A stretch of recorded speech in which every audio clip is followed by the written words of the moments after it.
Okay guys, welcome back. Hope you are all keeping well. So I'm going to tell you as a variation on the Curry's bug. Now, the hook in the vise is a Partridge Patriot double in size 8. I'm going to use a uni thread 801 red to tie the fly. So I'm just going to come in a couple of mil behind the hook. We'll get our thread started. The tag and the rib for both the rear and the front body is a oval silver tinsel.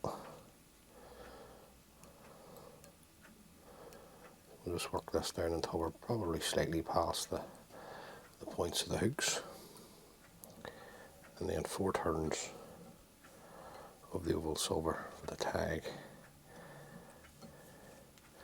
Just catch this in. Now, the Curry's bug was found amongst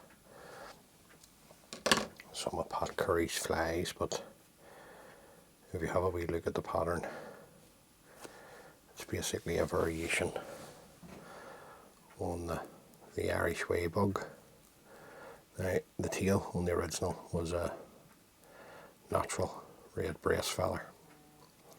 This is just a GP feather that has been dyed red. Just bring the thread down to the tag. A couple of turns to catch in the tip of the hackle. And then trim away the tip. And then we'll just stroke the fibres back. Come around with one turn in front of the other. Now, how sparse you like the tail is up to you. I'm just going to take 2 turns. It's more for colour and movement here with the nice red. Now, it's going to be plenty there, so I'm just going to catch this in. Right. I want to make sure first of all that I tie in the stem nice and tight. Break away the waste. Then we'll come in with a toothbrush. This will save your fingers against the points of the hooks. Then you go back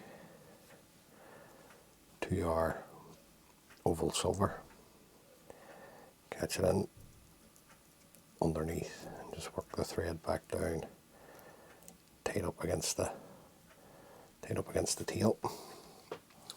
Now the rear body on Pat's fly was orange seals fur. The stubbing here that I'm using is a Sunburst shrimp mix from Blob and Buzzard. It's just nice and bright. It's got wee flecks of flesh to it, and it's easy to dub. So that's plenty there. Just going to take off the excess here. It's a bit too much. We'll catch that in. Then we'll come up with our oval silver. 3 turns. We'll catch that in. Now at this point, we're going to tie the original. You'd put in veilings of pheasant neck feathers dyed red. But I'm just going to leave the veilings for the top. So the mid hackle here, this is a white cock hackle.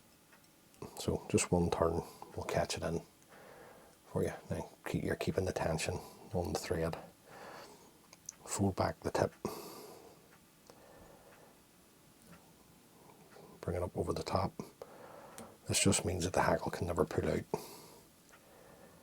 By locking it in like that, it'll have to burst or else break off, or if you're lucky enough to catch an nice salmon, you damage it yourself really by taking the hook out with your forceps. Now, the way I was taught to tie shrimp patterns, whether it's right or wrong, was 3 turns of hackle in the middle. Obviously it depends on the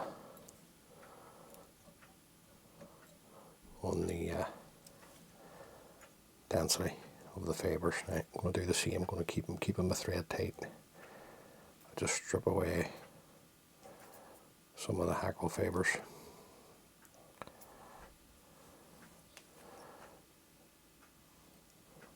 And then just work the thread forward, keeping the stem of the hackle underneath. Break away the stem of the hackle, and then we'll come back to our oval silver tinsel for the rib.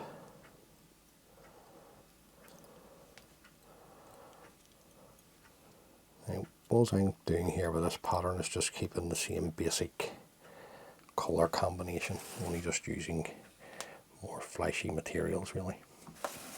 Now the front body is a black seal's fur, if you're tying the original. In this case this is the black traditional Irish dubbing in the UV blend. So just catch that in. Just work this forward. Stroke back the wee fibres, and then just 3 turns of the oval silver tinsel. We'll catch that in. Nice and tight. Trim away the waste. Now, our veilings. These are pheasant neck feathers that have been dyed a fluorescent yellow. On the original pattern it was red that was used. Now, just taking off the rubbish,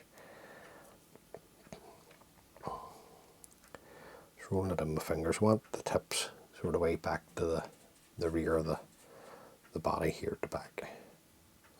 So just pinch, around with a pinching loop. See how you're sitting. A wee check now. I will want to sit up. Just let it work away.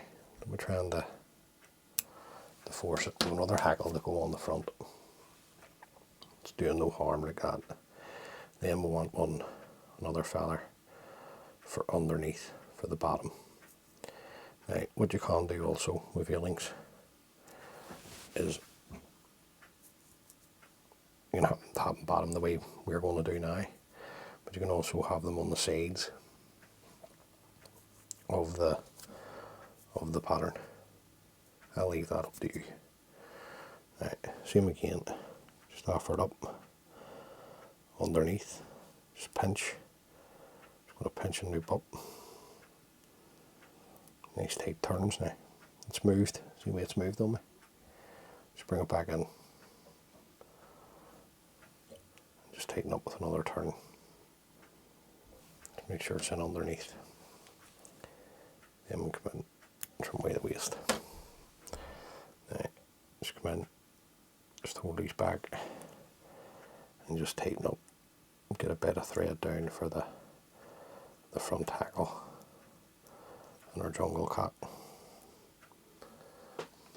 Now, front hackle is a red game hackle.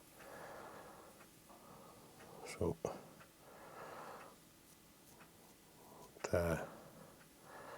decent length here. Just going to do the same as I did with the middle. Take a turn to catch in the stem, fold back the tip of the hackle, and just work your thread nice and tight. There's no, I'm allowing no thread to flow from the bobbin here. Keeping the tension on it really tight. Break away the tip of the hackle. And then you come in with your scissors. And much like the middle hackle, only going to take 3 turns.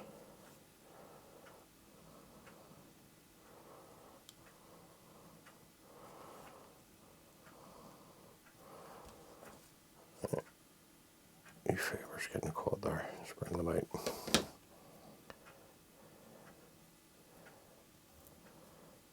Just going to come back, just not happy with the fibres there.